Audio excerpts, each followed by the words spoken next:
para sa pinakabagong update sa lagay panahon. Hindi pa man nakakabangon ng ating mga kababayan mula sa pananalasa ng bagyong Saling sa Kabisayaan, agad naman dumating ang bagong bagyong tinawag na bagyong Tanim. Sa kasalukuyan, patuloy itong rumaratsada sa Kabisayaan. Hello? At inaasahan Hello? Sino ito? Nay Edith, si Mark po. Oh, napatawag ka na. Kamusta ka? Kayo po kamusta? Okay lang po ba kayo dyan? Meron ba kayong tirahan? Narinig ko po may bagong bagyo na naman sa news. Ay, huwag mo kaming alalahanin, nak. Maayos kami. Kung wala pa rin kayong tinutuluyan dyan, balik na kayo dito. Magpapadala ko ng pamasahe. Nak, nasa evacuation kami. Pero maayos kami. Nay, huwag na kayo dyan.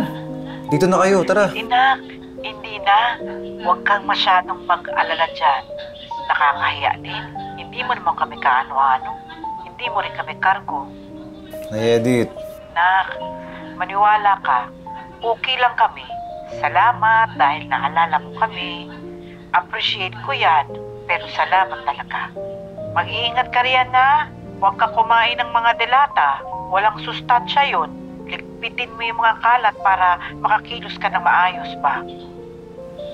sige po, Nay. Salamat na.